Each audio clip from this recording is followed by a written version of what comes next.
gosh, I can't do this. What was I thinking? 5. Yeah, I never in a million years thought I'd be a homeschooling mom. Blast off. Nice. We are homeschooling this year. I quit my job and I am homeschooling. We have actually already started. I started in the summer just trying to dabble with homeschooling and figuring it out and researching what curriculum I wanted to do, trying to figure out how to incorporate like the love of learning, kind of child-led learning where his love of learning still remains, like he's not being like forced to learn and hating it. I really want him to love learning.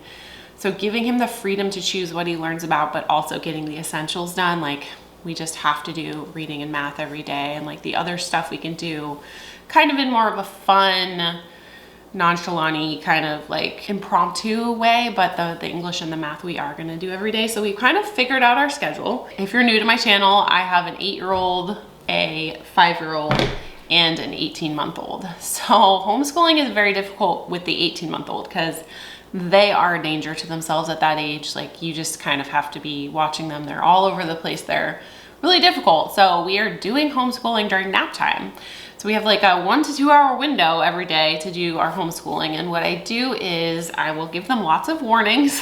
Like, okay, I'm gonna take Jack back for his nap. When I come out, it's time for homeschooling. Like it's time to do our work. And I will get grumbling sometimes, and sometimes they're like, they know, they're ready, and it's good. It just depends on the day.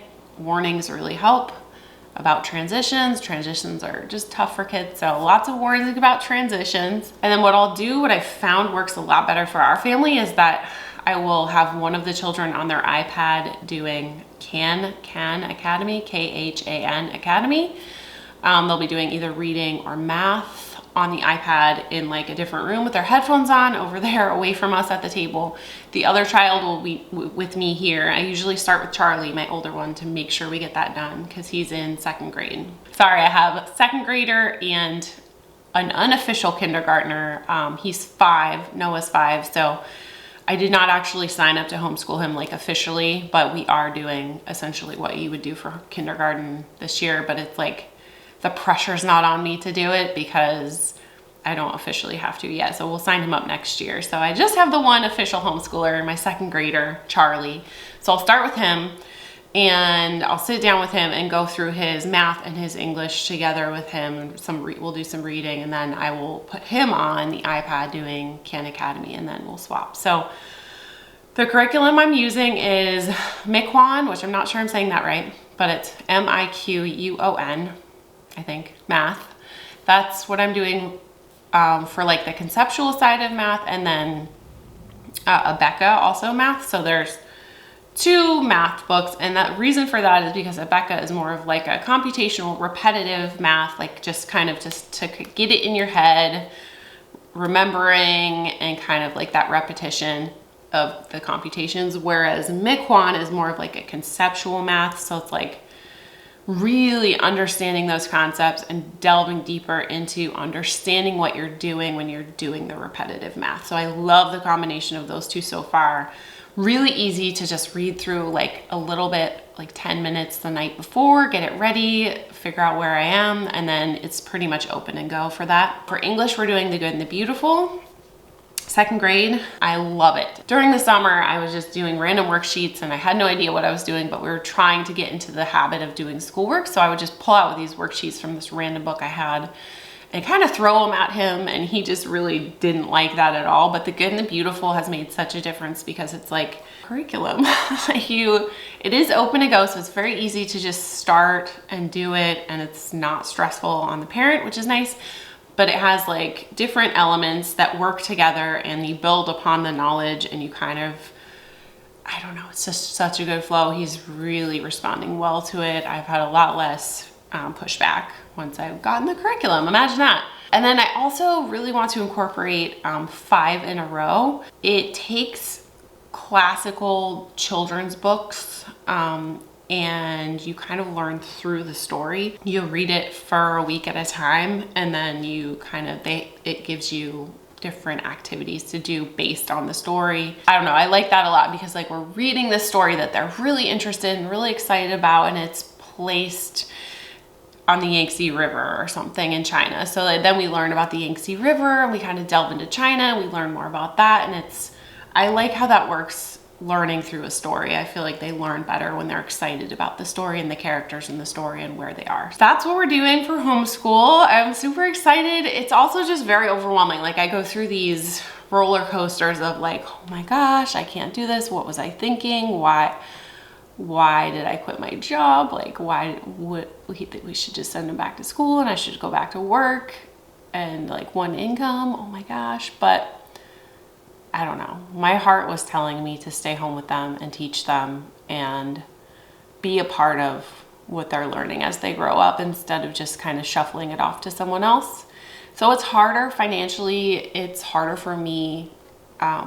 Just, you know, as a mom, it gives me more to do. It gives me less time for other journeys like my YouTube channel, which I really want to focus on more, but hopefully in quitting my job, I'll have time for both. But yeah, homeschooling this year. The beginnings of homeschool are super rough. If anyone out there is thinking about doing it, I feel like you just have to give yourself some grace and some time and like not expect too much of yourself at first and just kind of just dive in. You just have to dive in. Whenever you make big changes in life, you have to dive in, give it all you've got and hope for the best, I feel like. But I don't know. I love the flexibility that homeschooling is giving us. Like we're able to travel to Vermont. We might end up just continuing to travel and going other places. We might just come back here. We really don't know. It's kind of up in the air right now, and that's scary too. Exciting, but also very scary just to not know what's going on.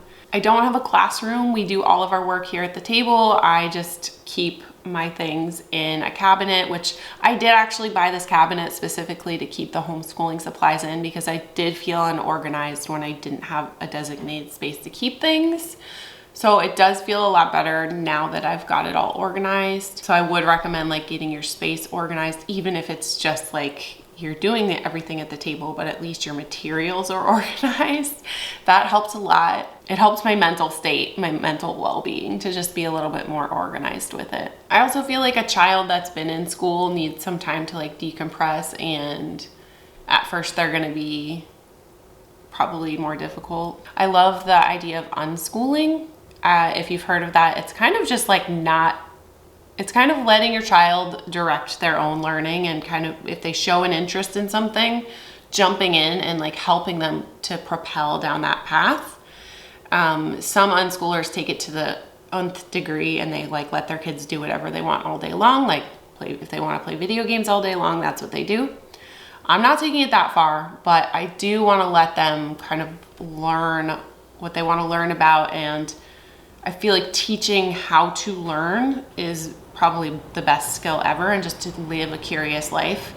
So if they have questions, you know how kids have like the weirdest questions throughout the day. So I've been writing down their questions and we'll just watch a random YouTube video about that topic. I usually will try to look at the YouTube videos first myself, because some of them, it's hard to tell if they're going to be okay for kids or not. And then we'll look at those like during meal times or something, and kind of delve deeper into a topic that way. That's like without a curriculum, just like us learning through Google and through YouTube. At this age, I feel like we're not getting too deep into any of those topics, and that's probably okay for now. I do want to get them like into music somehow, so I would love to get Charlie lessons and an instrument of some kind. This is like, you know, in the cloud up here that I'd like to do, but I haven't done yet. It's too much going on right now for me to, no, I don't have the bandwidth for that right now, but yeah, I want to do that. He's going to be doing soccer, so he's going to have some like time with other kids, because that's also the thing. I just wanted to make sure he had some time with other kids, to play with other kids. I feel like I love him being with us and being with his siblings, but I want him to also have that interaction with other kids that he is probably missing from not going to school. Just not as much as he gets at school. I don't need other 8-year-olds showing my kid how to live all day long. I just want him to be able to play with them sometimes. We're gonna try this out for a year. If it feels bad and he's asking to go back next year, then we'll totally let him go back. But we want to try this out for 1 whole year and see how it goes. Yeah, I never in a million years thought I'd be a homeschooling mom, but everything I've read about it just makes me want to do it. I read the book Dumbing Us Down by Gatto. I think that's how you pronounce his name. That just really reinforced the reasons that I felt and hear about homeschooling, like why I wanted to homeschool, but I couldn't quite like articulate them to myself even. I just had this feeling, this guttural feeling that I wanted to.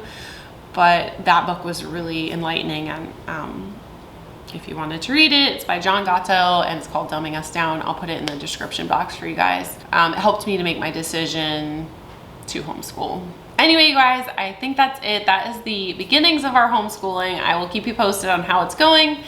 And if you want any of the curriculum that I talked about in this video, I will link them in the description for you guys. I feel like they're a pretty good start for anyone who's just beginning and starting homeschooling. So thank you guys for watching. Like this video and subscribe, and I will see you in my next one. Bye. I forgot to mention that I am using Teach Your Child to Read in 100 Easy Lessons for Noah. I did this book with Charlie when we were home for COVID, and I really like it. You have to read the instructions before you start. Don't make my mistakes, because you'll be very confused, and so will your child, and they'll be angry at you, and it'll be a bad start with the book. So please thoroughly read the front, because it does teach it in kind of an interesting way. But I really like this book. Like, Noah is doing really well with it because it's my second time through with it, so I kind of know a little better what I'm doing. And then Noah is just using the Miquon. He's not doing any other math. This is the math he's doing for now.